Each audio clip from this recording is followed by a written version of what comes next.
I came home early from my girls' trip to surprise my husband and overheard him on the phone. Marriage is a complete nightmare, bro. I wake up every day regretting my decision. If it wasn't for her family's money, I'd be gone already. We had just celebrated our 3-year anniversary. I quietly left and returned at my normal time, greeting him with a kiss. 5 days later, he called me 27 times in 1 hour because he understood what I did.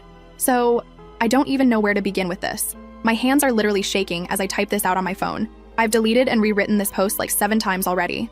Everyone's asleep in the house and I'm just sitting here in the bathroom with the shower running so Connor doesn't hear me crying. Connor and I have been married for 3 years. He always seemed so genuine compared to the guys I usually met through my family's social circles. My family has money. Not like crazy rich, but comfortable enough that I've never worried about bills. Connor comes from a middle-class background. We renewed our vows last weekend at this small ceremony with just our closest friends and family. He literally cried reading his vows to me, y'all. Cried. Said I was the best thing that ever happened to him. Anyway, I was on a girls' trip to Nashville with my 3 besties from college. We've been planning it for months. We had all these plans. Spa days, wine tours, checking out that new rooftop bar everyone's been posting about on TikTok. But on the second day, Scarlett got food poisoning from this sketchy hot chicken place, and Tina had some emergency she had to handle remotely. The trip was falling apart, so we decided to cut it short. I thought, hey, perfect opportunity to surprise Connor. He's always saying how much he misses me when I'm gone, always texting me those wish you were here selfies from our couch with his sad puppy eyes. So I took an early flight back, stopped to pick up his favorite nachos from this hole-in-the-wall place near our house, and some craft beer he's been obsessed with lately. I was so excited to surprise him. I had this whole image in my head of his face lighting up when he saw me. I came in through the garage using my code so I could really surprise him. Our house has this weird layout where you can't see into the living room from the entryway. I could hear him talking upstairs in his gaming room, obviously on the phone since I didn't hear anyone else. So I set the food down in the kitchen and quietly headed up the stairs thinking I'd surprise him mid-call. And then I heard it. Marriage is a complete nightmare, bro. I wake up every day regretting my decision. I froze on the stairs. My heart literally stopped. I thought maybe he was joking around with one of his friends, so I waited for the laugh. But there was no laugh. If it wasn't for her family's money, I'd be gone already. The only good thing about this whole situation is that I don't have to worry about rent or bills anymore. I could literally feel my heart cracking in half as I stood there. The vow renewal thing last weekend? Pure torture, man. Had to stand there making up all this romantic bullshit while her family looked on all misty-eyed. I've gotten good at the performance, though. Oscar-worthy. He laughed then. Actually, laughed. But hey, small price to pay for the lifestyle, right? Her dad's talking about bringing me into the family business next year. Once I'm established there, I'll have options. More options than just being the money wife's husband.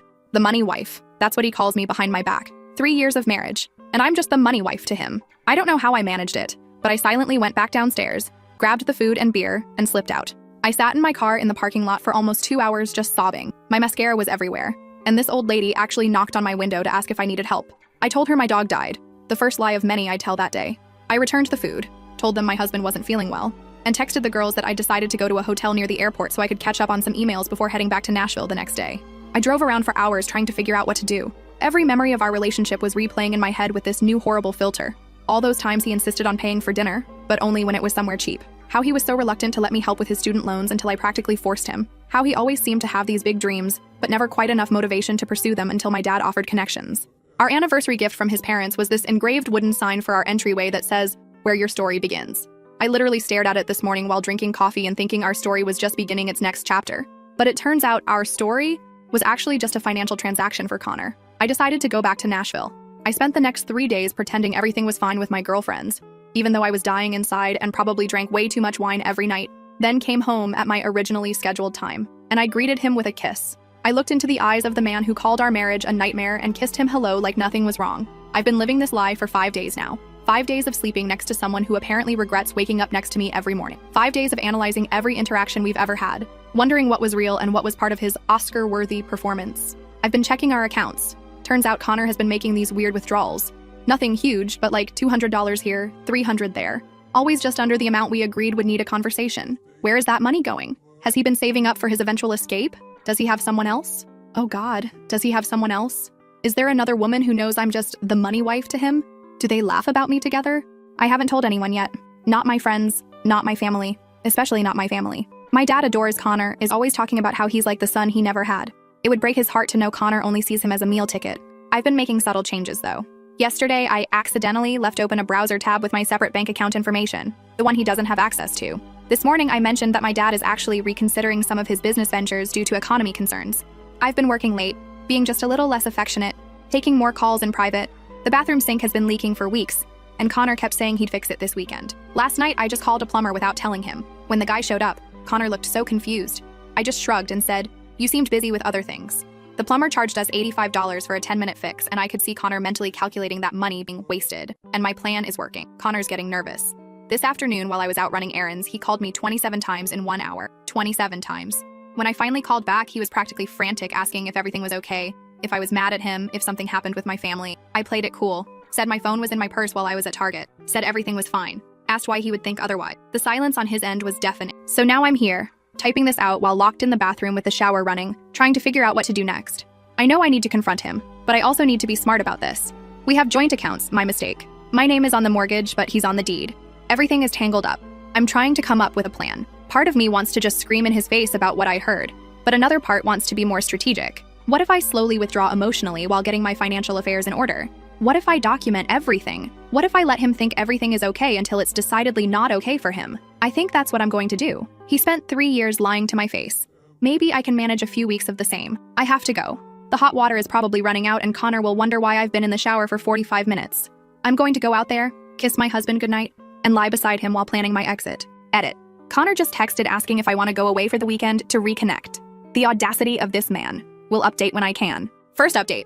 First, thank you all for the overwhelming support on my last post. I read every single comment, and y'all gave me the strength to get through these past 2 weeks without completely falling apart. Sorry for the delay in updating. I've been careful about my online activity since Connor has suddenly developed this weird habit of casually glancing at my phone whenever it's nearby. So, it's been 14 days since I overheard my husband of 3 years telling his friend that our marriage is a nightmare and I'm just his meal ticket to financial comfort. 14 days of sleeping next to someone who apparently regrets waking up beside me every morning. 14 days of the most exhausting performance of my life. The day after my last post, I decided I needed to be methodical about this. No emotional reactions, no confrontations, until I had everything lined up perfectly. I made a list, I'm a chronic list maker when stressed, of everything I needed to do. Secure my financial situation, gather evidence of his true character, not for legal reasons, but for when family inevitably asks questions. Find out exactly how deep his deception goes, prepare an exit strategy, build a support network, without revealing everything just yet. The first thing I did was call my personal bank, the account he doesn't have access to, and increase my security measures. Changed all passwords, added verbal security questions, and made sure they knew not to discuss my account with anyone but me. Then I started slowly moving money from our joint accounts into my personal one. Nothing drastic, just enough each day that it wouldn't immediately raise flags. Is that wrong? Maybe. But finding out your husband is a gold-digging liar kind of changes your perspective on fairness. The weekend reconnection trip, Connor suggested. I agreed to it, but suggested we go to this rustic cabin my family owns by the lake instead of the luxury resort he had in mind. The look on his face, y'all. He recovered quickly with a whatever makes you happy, babe, but I saw that flash of disappointment. Everything is suddenly making sense. How he always pushes for the expensive options when he knows my family might cover it, but becomes budget conscious when it's coming from our accounts. The cabin trip was actually revealing in ways I hadn't expected. Our Wi-Fi barely works out there, and Connor spent almost the entire weekend checking his phone and complaining about the spotty signal. He kept wandering down to the end of the dock where sometimes you can get 1 bar. At one point, I followed him, quietly, and overheard him telling someone he was going crazy, being trapped in the middle of nowhere, and would make it up to them when he got back. Who was he talking to? And what exactly was he planning to make up to them? When we got home Sunday night, he immediately said he needed to run to Walmart for some stuff for work tomorrow. He was gone for over 2 hours. For Walmart, which is 12 minutes from our house. When I checked our joint credit card app later, there was no charge from Walmart, but there was a $60 charge from a bar across town. During the trip, I had accidentally mentioned that my dad was considering early retirement due to some health concerns, completely made up, and might be scaling back some business operations. Connor spent the next hour asking increasingly detailed questions about Dad's plans, the family trusts, and our future security. Barely a word about Dad's fictional health issues. It was like watching someone rip off their mask without realizing they were doing it. I've also been digging through our financial history, and what I found made me physically sick. Over the past 3 years, Connor has borrowed nearly $17,000 from our joint accounts for what he called business expenses and investments, money that never returned and he can't properly account for. There's a pattern of large withdrawals right before he visits his hometown, suggesting he's been supporting someone or something there that I don't know about. Last week, I went through his nightstand while he was at the gym, something I never thought I'd do, but desperate times. Inside, I found a second phone, one of those cheap prepaid ones from Target. It was password protected, but he'd scribbled the code on a sticky note stuck to the back. Classic Connor, always forgetting his passwords. The phone had only one contact saved, D, with dozens of texts arranging meetups and discussions about money. Some referenced the long-term plan and staying the course. One from 3 months ago literally said, just 2 more years and we're set. 2 more years until what? I took pictures of everything with my phone before carefully replacing his exactly as I found it. The psychological warfare is the strangest part of all this. I've been slightly altering my behavior, being just a little less affectionate, taking more private calls, mentioning casual conversations with our family lawyer. Nothing confrontational, just different, and Connor is losing it. 2 nights ago, he actually went through my closet while I was in the shower. I only know because he left my boots in a different order than I keep them. Yes, I'm that person who arranges her shoes precisely. When I came out and noticed, I didn't say anything, just rearranged them while he watched from the bed, pretending to be on his phone. Yesterday, I found him scrolling through my iPad search history while I was making dinner. I'd intentionally left searches for signs your husband is cheating and separate bank accounts in marriage for him to find. When I walked in, he practically threw the iPad onto the couch and started rambling about how much he loved the lasagna I was making, even though I was clearly making stir-fry. Our fridge has been making this weird clicking sound for months, and Connor always said he'd fix it. Yesterday, I casually mentioned maybe we should just buy a new one, and he immediately went into fix-it mode, spending 2 hours tinkering with it. Suddenly, all those household tasks he's been putting off for months are getting done. The bathroom door that's been squeaking since last Christmas, fixed. The broken porch light, replaced. The wobbly kitchen table, stabilized. It's like watching someone frantically trying to prove their value. I've started having lunch with Loretta once a week. She's my best friend since college and the only person I've told about what's happening. She was initially shocked, then furious on my behalf, and has now become my co-conspirator and sounding board. She helped me set up a separate email account that Connor doesn't know about and suggested I start documenting everything. Last Wednesday, I was working late at a client meeting. Truthfully, I was actually just sitting in a Starbucks scrolling through Surviving Infidelity and taking notes. And Connor showed up unannounced with dinner. He's never done this in 3 years of marriage. He claimed he was just missing me, but spent the entire impromptu dinner interrogating me about a call he'd overheard me having with Loretta where I'd said something about making big changes. The call was actually about possibly redoing our guest bedroom, but he doesn't need to know that. Then came the 27 calls incident I mentioned briefly in my last post. I now realize what triggered it. I'd left some printouts from our joint account on my desk that morning, showing his large withdrawals over the past year. I hadn't confronted him about them, just left them there. When I came home that evening, the papers were in a different position. He'd seen them, panicked, and that's why he bombarded me with calls while I was in meetings. When I finally called him back after the 27th call, the conversation went like this. Me, hey, what's the emergency? My phone was in my desk during meetings. Connor, breathing heavily. No emergency, just, is everything okay with you? With us? You've been different since you got back from Nashville. Me, different how? Connor, I don't know, just distant? And you've been taking a lot of private calls. And you mentioned something about your dad reconsidering his business plans? I'm worried about you. Notice how he slipped in concern about my dad's business between fake concern for me? Classic Connor move that I never recognized before. Me. Everything's fine. Just busy with work. Why would anything be wrong? The silence on his end was so long I thought the call had dropped. Connor. No reason. I just love you, that's all. Me. I love you too. The biggest lie I've ever told. After we hung up, I sat in my car and cried for almost an hour. Not because I'm sad the marriage is ending, but because I'm mourning the relationship I thought I had. The Connor I fell in love with doesn't exist. He's a character, played by a man who sees me as nothing but a bank account with a body attached. Last night, he suggested we have another vow renewal ceremony for our parents who couldn't make it to the first one. When I asked why the sudden interest in renewing vows we just renewed 2 weeks ago, he stammered something about celebrating our love with everyone important to us. Translation: he's panicking about his gravy train derailing and wants to cement his position with my family. I smiled and said maybe next year. The relief on his face was palpable. What he doesn't know is that I've already spoken to a lawyer. Not our family lawyer, but someone recommended by Loretta who doesn't run in our social circles. I have an appointment next week to discuss my options. I've documented the financial discrepancies. I've secured my most important personal documents and irreplaceable family heirlooms by taking them to my friend's house for a photo shoot for her Instagram. Another lie, but hey, I learned from the master.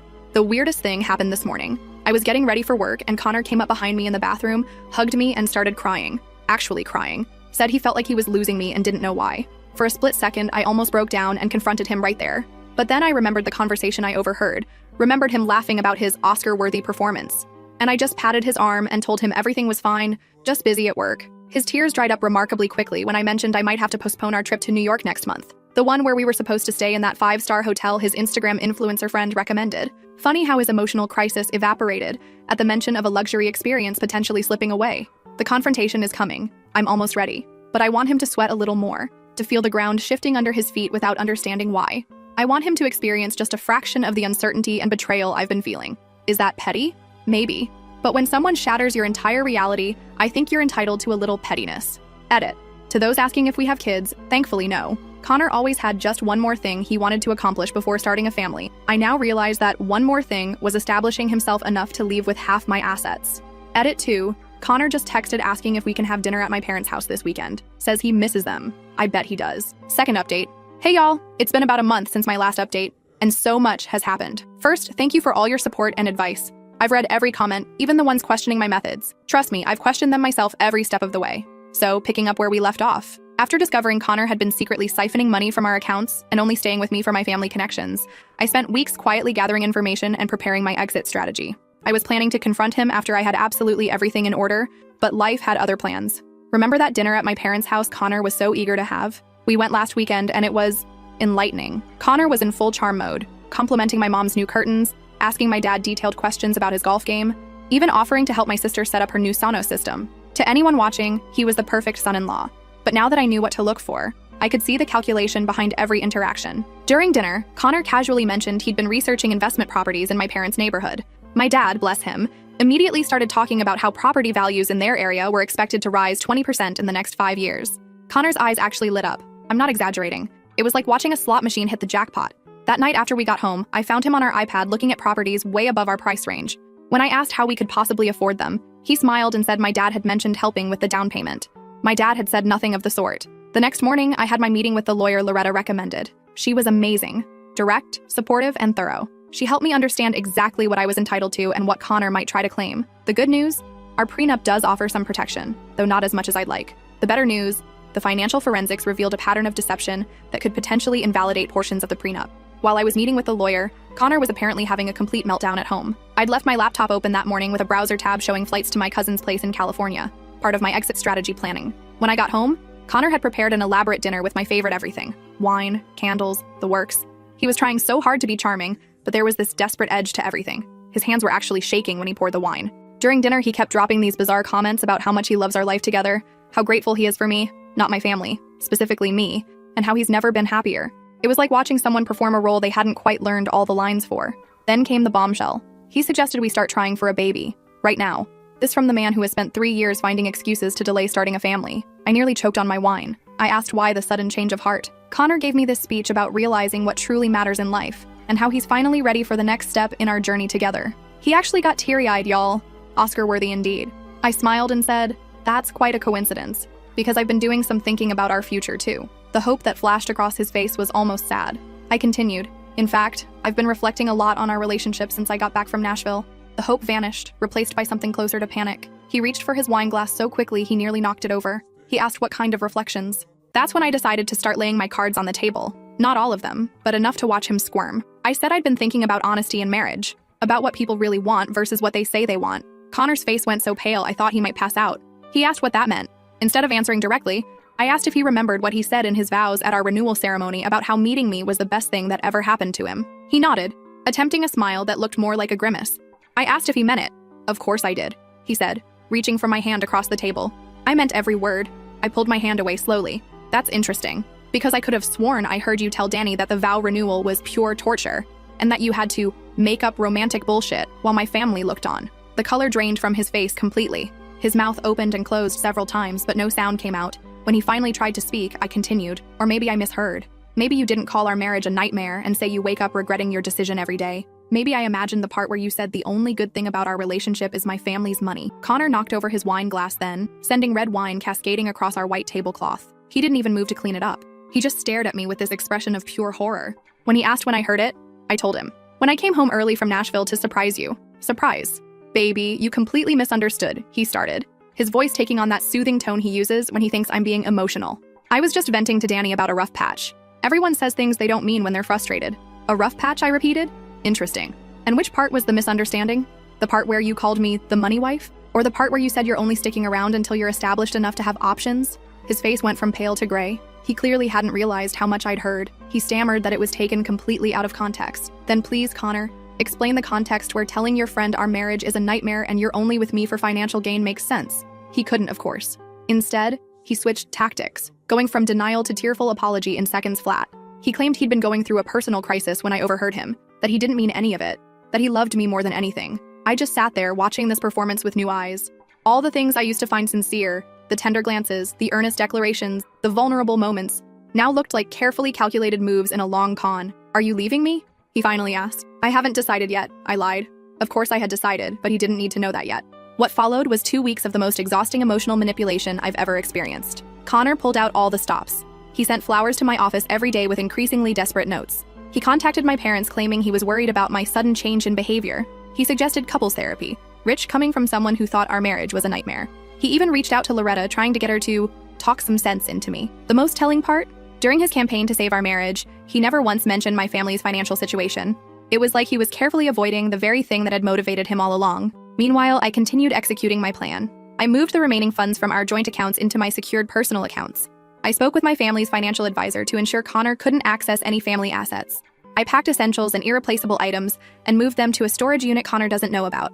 I also had a private conversation with my parents, which was one of the hardest things I've ever done. My dad has always thought of Connor as the son he never had, and my mom adored him for, supposedly, making me happy, telling them that their beloved son-in-law was a fraud who only wanted their money and connections nearly broke them. Dad wanted to confront Connor immediately, but I convinced them to follow my lead for just a little longer. The dishwasher broke down 3 days ago. Perfect timing, right? Connor immediately volunteered to call someone to fix it, which was unusual since he normally complains about repair costs. I said we should just buy a new one, and he agreed without even asking about the price. He's desperately trying to appear unconcerned about money now. Last night, we attended a dinner party at my friend Scarlett's new house. Connor has always found Scarlett a bit much, his words, with her loud personality and unfiltered opinions. But last night, he was hanging on her every word, laughing at all her jokes, even complimenting her TikTok dance videos that he's previously called embarrassing at her age. Halfway through dinner, Scarlett's boyfriend Lucas, who knows nothing about my situation, casually mentioned a news story about a guy who had scammed his wealthy wife for years. Everyone laughed about what an idiot the man was to think he could get away with it. Everyone except Connor, who suddenly became very interested in his mashed potatoes. When Lucas asked him what he thought about the story, Connor muttered something about not all relationships being what they seem on the surface. The table went quiet. I could feel Scarlett looking at me, confused by the sudden tension. I just smiled and asked her to pass the salt. On the drive home, Connor was unusually quiet. When we pulled into our garage, he turned to me with this desperate look and asked if everything was really okay between us. I told him I didn't know what he meant. He said things had felt off for weeks, and he couldn't shake the feeling that something was terribly wrong. I looked him straight in the eyes and said, "Maybe you should check your conscience if you're feeling that something's wrong." He flinched like I'd slapped him. This morning, I found him going through our wedding album, something he hasn't looked at in years. He claimed he was feeling nostalgic, but the panic in his eyes told a different story. He's trying to find clues about how much I know and what I'm planning to do about it. I've scheduled a meeting with my parents and our family financial advisor for tomorrow. Connor thinks it's about some routine trust matter, but it's actually to formally remove him as a beneficiary from several accounts and to discuss the implications of our upcoming divorce. I've already warned my parents to act normal until after the meeting. I'm not even angry anymore. I'm just tired. Tired of the performance, tired of watching him scramble to maintain his facade, tired of pretending I don't know our entire marriage has been a business transaction to him. Tonight, Connor suggested we take a second honeymoon to reconnect. He showed me pictures of this ridiculously expensive resort in Bali on his phone, talking about infinity pools and private beaches. The old me would have been thrilled. The new me just wondered how much of my family's money he was planning to spend on this last-ditch effort. I smiled and told him it sounded lovely. But maybe we should talk about it after the meeting with my parents tomorrow. The relief on his face was immediate. He clearly thinks he's still got time to fix whatever's broken. He doesn't realize that by this time tomorrow, his carefully constructed world will be in pieces. The meeting with my parents and the financial advisor is scheduled for 10 a.m. By 11, he'll know that I've known everything for weeks. By noon, he'll be faced with the reality that the gravy train has not only stopped, but is reversing course at high speed. Edit. Connor just texted asking if I want sushi for dinner tonight. Says he wants to treat me to something special before our big financial meeting tomorrow. If he only knew. Last update. Hey Reddit family. I want to start by thanking every single one of you who supported me through this journey. Your comments, messages, and advice helped me find strength on days when I felt like I was drowning. I promised a final update when everything was settled, so here it is. The conclusion to my story. So, that meeting with my parents and the financial advisor, it went exactly as planned. And Connor's face when he realized what was happening is something I'll cherish forever. We all sat down in my dad's home office. Me, Connor, my parents, and Mr. Bradshaw, our family's financial advisor since I was a kid. Connor was all smiles, probably thinking this was his chance to cement his position in the family finances. Dad started by asking Connor if there was anything he wanted to tell us before we began. Connor looked confused but said no. Everything was great. Dad nodded and then pulled out a folder containing printouts of Connor's secret withdrawals from our joint account, screenshots of text messages to Dee about the long-term plan and the coup de grace, a transcript of the phone call I'd overheard where he called our marriage a nightmare. Y'all should have seen Connor's face. It was like watching someone's entire world collapse in slow motion. He went from confused to shocked to panicked to calculating in about 10 seconds flat. He immediately tried to claim it was all a misunderstanding, that he'd been going through a rough time and had said things he didn't mean. Mom, who had been quietly seething since I told her everything, finally lost it. She called him a gold-digging parasite and said she'd never been so disappointed in her judgment of character. Connor actually tried to appeal to her, saying they'd always had such a special bond and that she knew the real him. Mom just laughed and asked which version was the real him, the one who called his marriage a nightmare or the one who cried during his vow renewal. The meeting ended with Mr. Bradshaw explaining that Connor had been formally removed from all family accounts, trusts, and business interests. Dad informed him that divorce papers would be delivered to him that afternoon and that he had 24 hours to remove his personal belongings from our house. Connor's final play was turning to me with tears in his eyes. Actual tears. The man deserves an Emmy. And asking if I was really going to throw away 3 years of marriage over one stupid conversation. I looked him straight in the eyes and told him I wasn't throwing away anything. He'd already done that when he decided I was nothing but a meal ticket. The divorce process itself was surprisingly quick.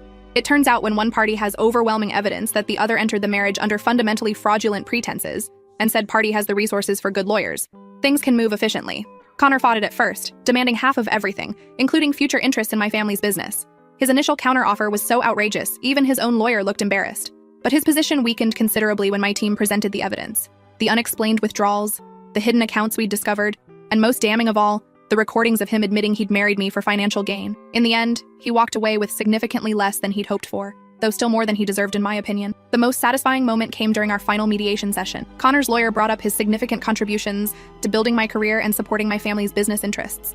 My attorney simply played the recording of Connor telling Danny that being my husband was his meal ticket and referring to me as the money wife. The look on Connor's face when he realized his own words had destroyed his leverage was priceless. Beyond the legal proceedings, these 6 months have been a roller coaster. The first few weeks after the confrontation were the hardest. I cycled through rage, grief, humiliation, and crushing self-doubt. How could I have been so blind? How could I have missed all the signs? My therapist, yes, I got an excellent therapist, best decision ever, helped me understand that Connor's deception wasn't successful because I was stupid or naive. It was successful because he was calculating and skilled at manipulation. She helped me see that trusting someone isn't a weakness. Breaking that trust is the failure, not giving it. I moved out of our house even before it was sold. Too many memories tainted by the knowledge that Connor had been performing, rather than loving me there. I found a beautiful apartment downtown, much smaller than our house but completely mine, decorated exactly as I want with no consideration for anyone else's preferences. The first night in my new place was weirdly hard. I'd been so focused on the logistics, setting up utilities, changing my address on Amazon, figuring out where all my random kitchen gadgets should go, that I hadn't prepared for the emotional impact. I've been rediscovering parts of myself that had gradually disappeared during my marriage. Remember how Connor always said my laugh was too loud in public? Last week I snorted laughing at a TikTok while waiting in line at Starbucks and didn't even think to apologize. Baby steps, right? My relationship with my parents has actually deepened through all this. Dad apologized to me, which caught me completely off guard. He said he worried that growing up with wealth had made me a target, and that he should have better prepared me for people who might see me as an opportunity rather than a person. It was the most vulnerable conversation we've ever had. Mom has gone full mama bear mode, checking in on me daily and sending me articles with titles like 10 signs that man is just after your money and how to spot a gold digger. It's a bit much, but I appreciate the sentiment. She's also set me up on 3 blind dates already, all with men she's personally vetted for financial independence. I've declined them all. I'm nowhere near ready to date again, but her heart's in the right place. My friends have been incredible, especially Loretta and Scarlett, who have shown up for me in ways I can never repay. Tina, unfortunately, sided with Connor initially. They had been friends before Connor and I met, and she believed his version of events.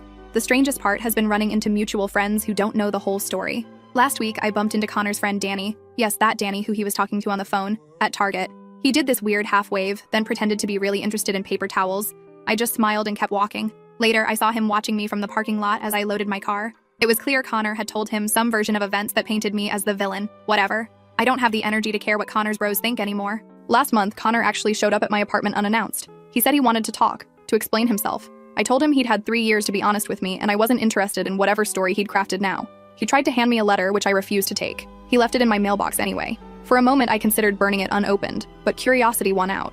It was a strange mix of apology and justification. He claimed he truly had grown to love me despite his initial motivations, that he regretted his words to Danny, that he missed us, and the life we had built. I read it once, then shredded it without responding. His words have no power over me anymore. According to Loretta's cousin, who works at that fancy steakhouse downtown, Connor is now dating the daughter of one of my dad's business associates. She's been warned, of course, but has decided Connor is misunderstood, and that I clearly did something to provoke his behavior. Some lessons have to be learned firsthand, I suppose. I've also gotten really into cooking, something Connor always dominated in our relationship. Last night, I made this amazing mushroom risotto that actually turned out edible. Progress. Do I still have bad days? Absolutely. Sometimes I wake up furious that I gave 3 years of my life to someone who saw me as nothing but a bank account. Sometimes I worry about trusting anyone romantically again. Sometimes I still replay conversations and interactions, looking for signs I should have seen. The divorce was finalized last month, 47 days faster than average for our county. The house sold quickly, and I used my portion to pay off some student loans I'd been carrying forever and invested the rest. Connor tried to claim emotional distress and damage to his professional reputation in our final hearing, but those claims were dismissed almost immediately. Last week, my mom sent me a Facebook screenshot of Connor at some charity gala with his new girlfriend.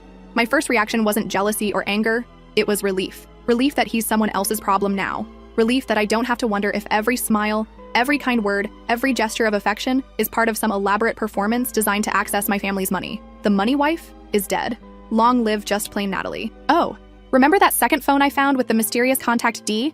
Turns out D stands for Denise, Connor's ex-girlfriend from college, who conveniently reached out to him 6 months after our wedding. Apparently, they'd been in contact the entire time we were married, with Connor sending her money regularly and promising they'd be together once the plan was complete. She attached screenshots of their conversations as proof, including one where he told her our vow renewal was the last hurdle before they could move to phase 2. I wasn't even angry when I read her message. I just felt sorry for her. She actually believes she's special, that he wouldn't do to her what he did to me. I sent her back one message. Good luck. You'll need it.